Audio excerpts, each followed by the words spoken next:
Welcome to Humans of Armadale, the third series of podcasts about community volunteers in the Humans of Armadale series showcasing the diversity of City of Armadale residents. This collection was produced and developed by the Center for Stories and the City of Armadale. Together, we are sharing stories that reflect our state's rich heritage, diversity, and history. The interviews you're about to hear were recorded on Wajak, Noongar Boja, and we pay our respects to their elders, traditional custodians, and knowledge keepers, who are the first storytellers of this place. 22 City of Armadale residents were interviewed by Center for Stories to tell us a story of their volunteering experience. In this episode, we introduce Jeffrey Green.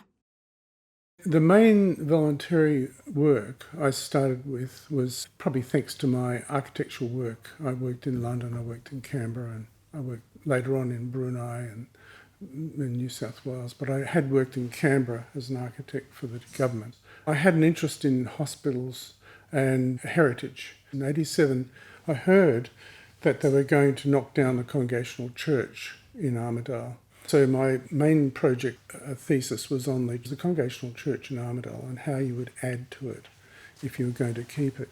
And my whole architectural theme has been working on old architecture and classical architecture and stuff and how you add to things. So out of that, we started a committee called the Armadale School Congregational Church Relocation Trust. I got involved in all these things. The 10th of October 1987, we lifted this school up onto a Jinka 48-wheel and moved it down the hill. And we had permission to put it next to the museum, but we moved the whole thing. The whole project cost $179 and involved about 500 people. But out of that came an obligation to join the History House, which is a museum management committee. And eventually I became secretary. And there was a deal where I would become treasurer for Armadale Kelmscott JobLink and Aboriginal JobLink. And that led me to others, like other voluntary projects. But the main focus was museum. And out of that came other things like the Buckingham Cottage, which is one of two state-registered properties for the City of Armadale. It's up in Wollaston. That was 5 years of work, restoring that building. A lot of voluntary trips backwards and forwards.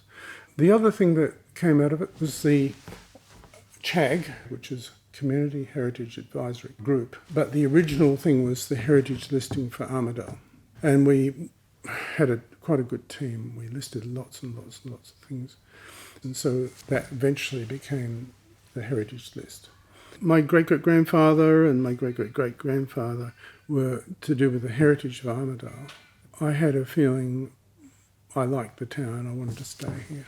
So anything that would help Armadale, I felt was a good thing. Yeah, the reason I like the volunteering is that it's within my family's history. My father used to go to Indonesia and Malaysia doing things for Rotary and so on. I was a Rotary exchange student to America in 1968, and that gave me a view on the world I've never seen. So I was very happy to see the whole world, but I just saw everyone as friendly, very nice, and it's very nice to work with them in a convivial atmosphere. I've always been a volunteer on many things. I'm now still on the CHAG Community Heritage Advisory Group, and I run the Armadale District's Historians Group. But I participate also in the Kelmscott History Group and the events. I think I'm so embedded now. So you learn a lot of skills and you meet lots of people and you wouldn't not do it. You know, it's just a perfect way to live as far as I'm concerned.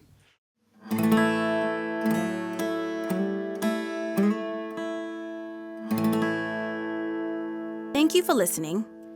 This project was funded by the City of Armadale and produced by Center for Stories.